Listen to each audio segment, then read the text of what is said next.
Imagine paying for your sister's wedding, supporting your parents for years, and then being told you're now allowed to attend.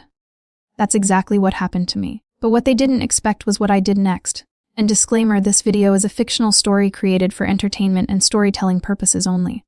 All characters, names, events, and situations are entirely imaginary and do not represent real people or real-life incidents. Any resemblance to actual persons, living or dead, is purely coincidental. I still remember the exact moment everything changed, because it didn't feel dramatic at first. It felt ordinary, almost forgettable, like any other evening I had lived through 100 times before. I had just finished work, tired but satisfied, thinking about dinner and maybe calling home later. My phone rang before I could even put it down. When I saw my mother's name on the screen, I smiled without thinking. Her calls usually meant updates, small complaints, or sometimes just her way of checking if I had sent the monthly money. I picked up immediately, expecting nothing unusual. Her voice, however, was different. It wasn't warm or rushed or even annoyed. It was calm in a way that made me uneasy, like she had already decided something important and didn't need my opinion on it. She didn't waste time asking how I was or what I was doing. She simply said, "Your sister's wedding is next week." For a second, everything else disappeared. I had been waiting for this moment for so long. My sister and I had always been close, even when life pulled us in different directions. I had helped financially with almost every step of her wedding planning, venue deposits, clothes, decorations, even some of the catering expenses.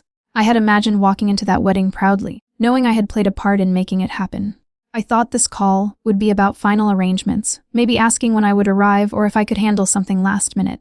So I asked her, almost excitedly, what time I should come, if there was anything left for me to manage. There was a pause on the other end. Not a short one, but long enough for me to notice something was wrong. I thought maybe the call had dropped or she was distracted. But then she spoke again, and her words felt like they didn't belong in the same conversation. "You don't need to come." At first, I laughed a little, thinking she was joking in her usual dry way. I even said, "What do you mean?" "Of course I'm coming." But she didn't laugh.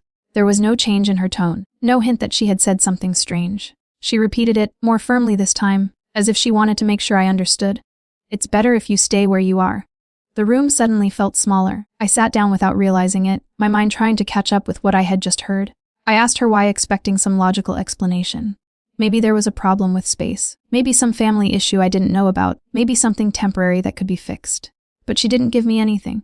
Just vague words, like, "It's complicated," and "this is for the best." That phrase stayed in my head long after the call ended. I tried to push further, asking if my sister knew about this, asking what exactly I had done wrong, asking anything that could make sense of the situation. But every question seemed to hit a wall. She avoided details, changed the subject, and eventually said she had other things to handle before ending the call abruptly. I sat there in silence, staring at my phone as if it might ring again and fix everything. But it didn't. The quiet in the room felt heavier than usual, almost uncomfortable. I replayed the conversation again and again, hoping I had misunderstood something, hoping there was a small detail I had missed that would explain it all. But there was nothing. What hurt the most wasn't just being told not to come.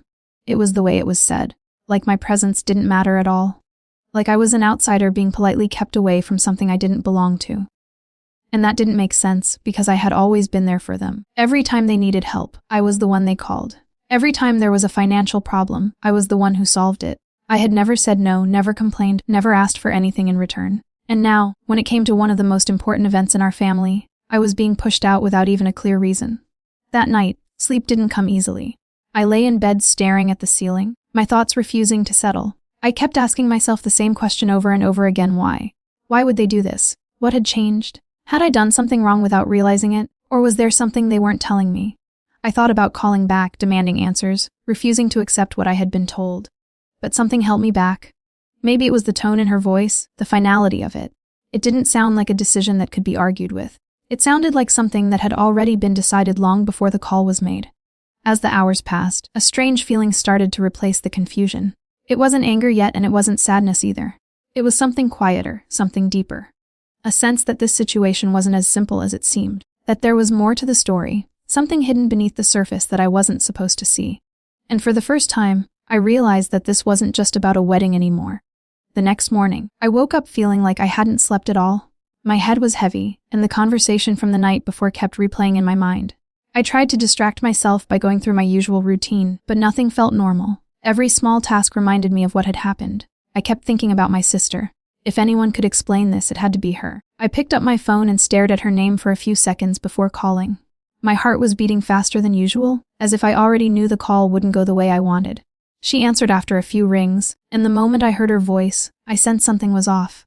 She sounded nervous, almost like she had been expecting my call but didn't know how to handle it. We started with small talk, pretending everything was normal. I asked how the preparations were going, and she gave short, careful answers. It felt like she was choosing her words very carefully, avoiding anything that might lead to a deeper conversation. That only made me more certain that something was being hidden from me. I didn't want to waste time, so I asked her directly, "Why did Mom say I shouldn't come to the wedding?" There was silence on the other end. Not the kind of silence where someone is thinking, but the kind where someone doesn't know what to say. I could almost hear her breathing, slow and uneven. I waited, giving her a chance to answer honestly.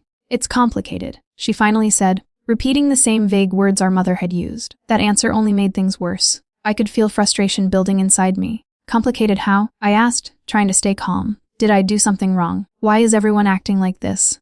She didn't respond right away. Instead, she tried to change the topic, asking about my work and how I was doing. It was so obvious that she was avoiding the question that it hurt even more.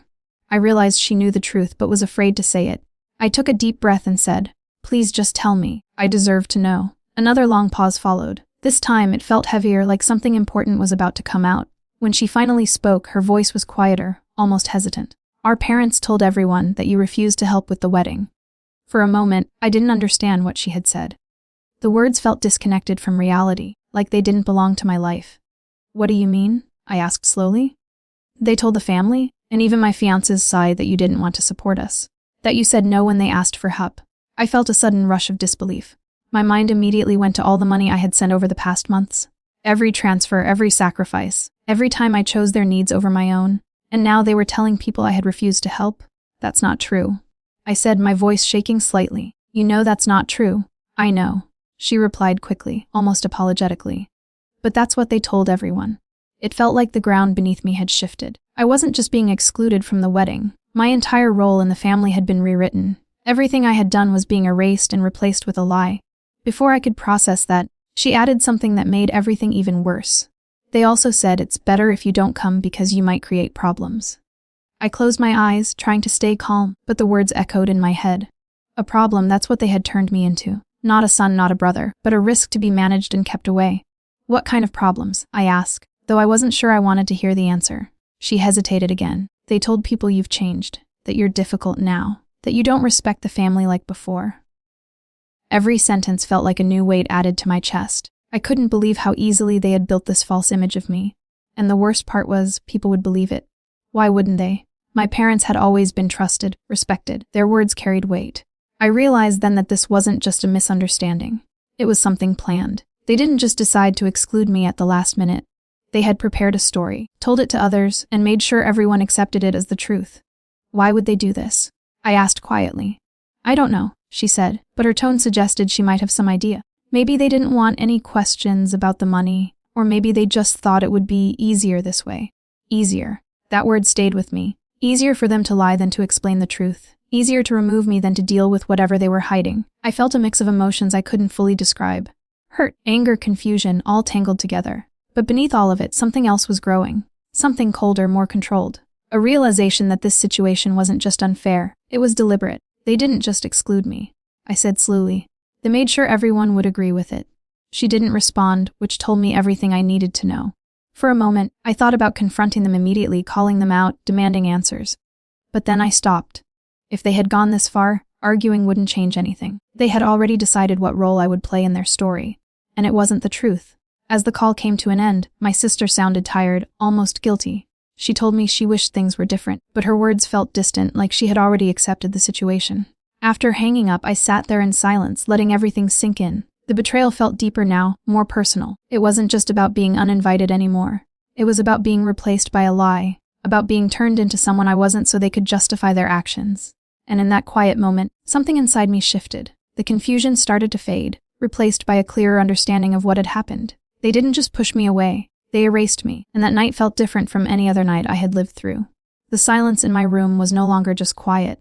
It was heavy, filled with thoughts that refused to settle. I sat alone, staring at my phone, then at my laptop, then at nothing at all. Everything my sister had told me kept replaying in my mind, but now it wasn't confusion anymore. It was clarity, sharp and uncomfortable. For years, I had followed the same routine without questioning it.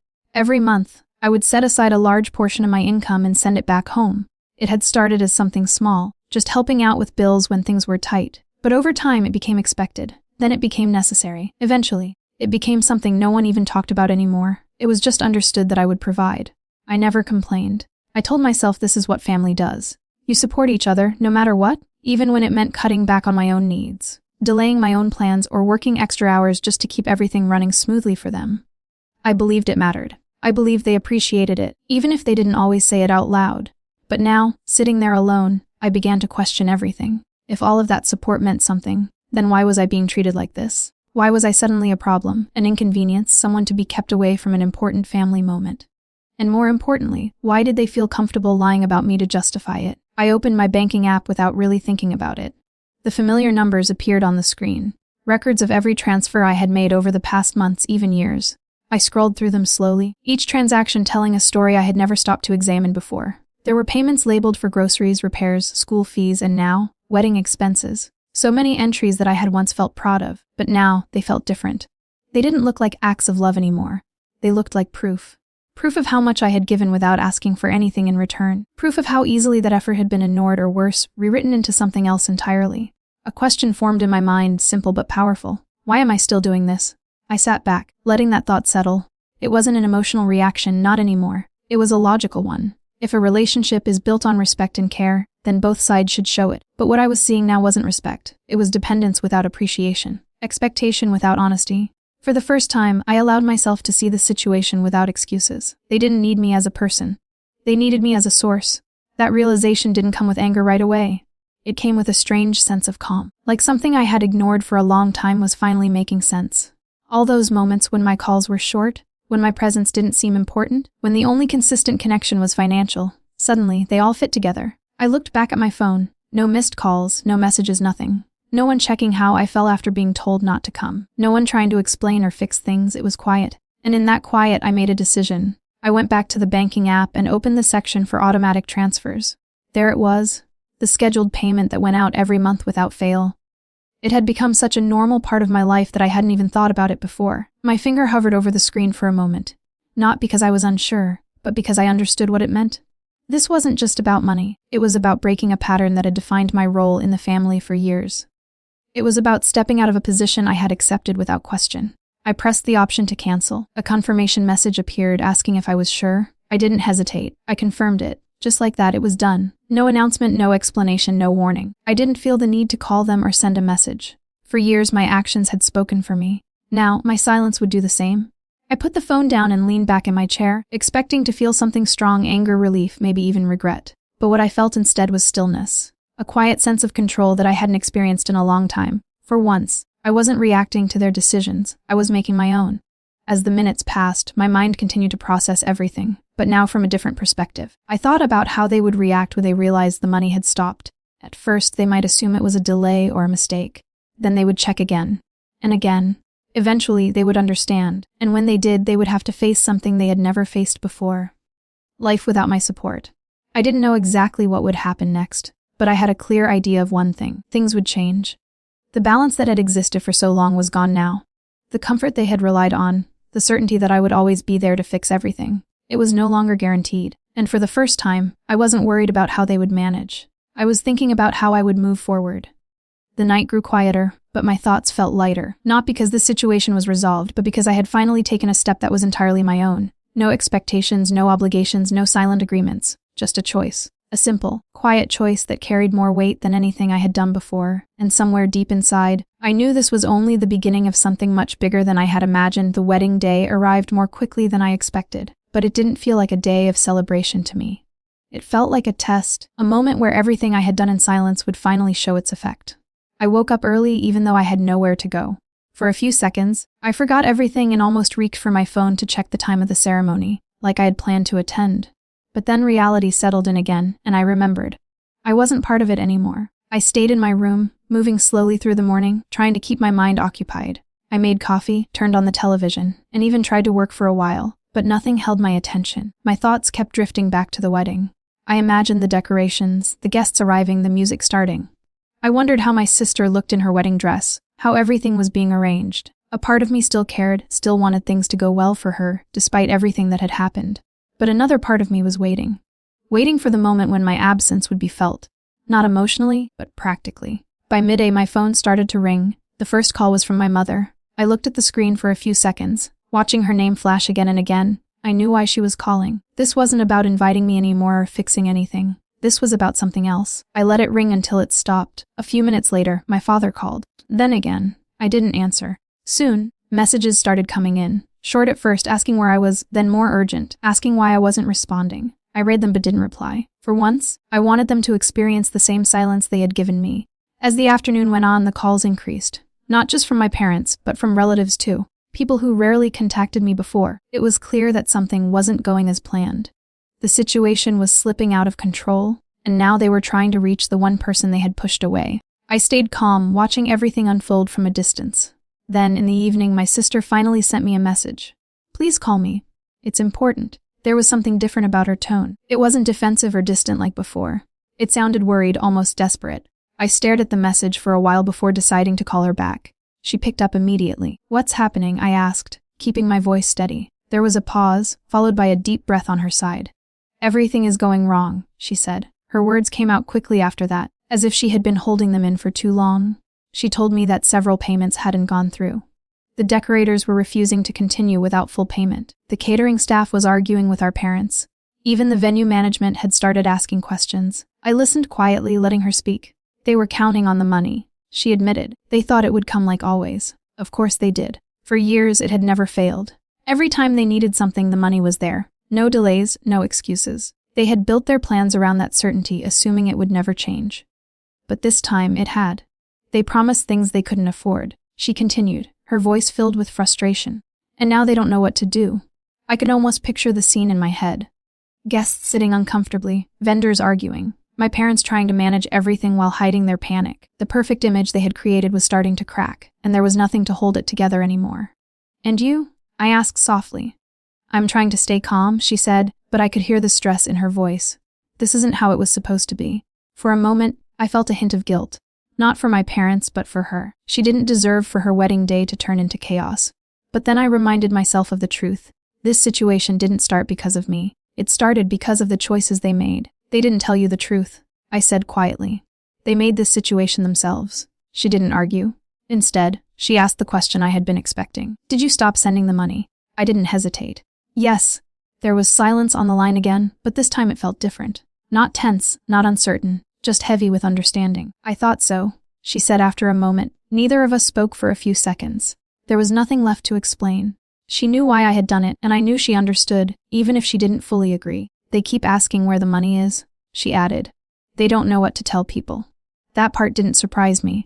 For the first time, they were in a position where their usual solution didn't exist. No quick fix, no silent support in the background.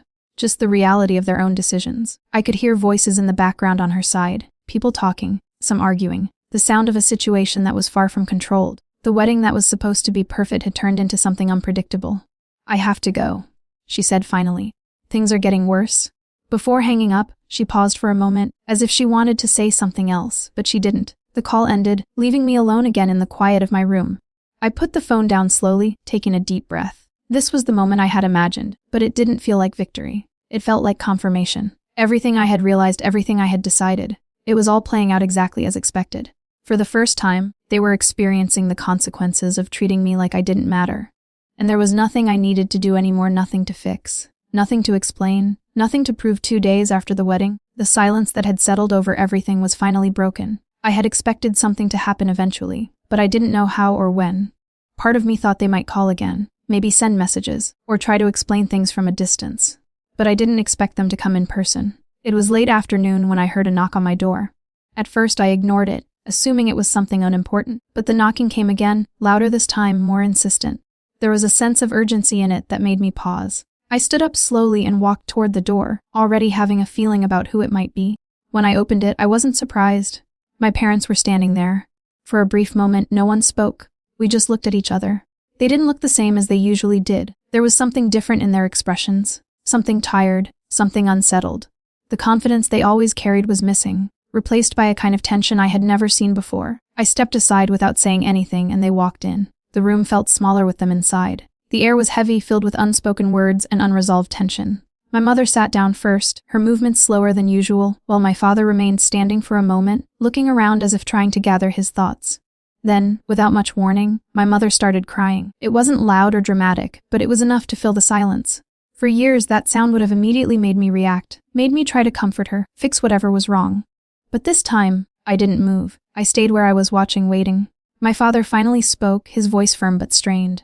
"Why did you stop the money?" There it was, straight to the point. No questions about how I was. No mention of the wedding. No acknowledgement of what had happened before. Just the one thing that mattered to them. I looked at him calmly, taking a moment before answering. "Why did you tell everyone I refused to help?" I asked. The question seemed to catch him off guard, even though it shouldn't have. He didn't respond immediately. Instead, he looked away for a second, as if searching for the right words. My mother's crying softened, but she still didn't speak. "I'm asking you something," he said, trying to regain control of the conversation. "And I'm asking you something too." I replied, my voice steady. "Why did you lie about me?" The room fell quiet again. This time the silence felt heavier, more uncomfortable. It wasn't just a pause anymore. It was an absence of answers. They couldn't explain it. They couldn't justify it. For the first time, I saw something in their expressions that I had never noticed before: uncertainty. My father finally sat down, his posture less rigid now. "We did what we thought was best," he said, but his voice lacked the confidence it usually had. "Best for who?" I asked. Neither of them answered. I took a slow breath, feeling a strange sense of clarity. This wasn't an argument anymore. It wasn't even about proving anything. It was about saying what had been left unsaid for too long.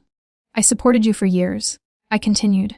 "Every time you needed something, I was there. I didn't question it. I didn't complain. I trusted that it meant something." My mother wiped her tears but kept her eyes down. My father remained silent.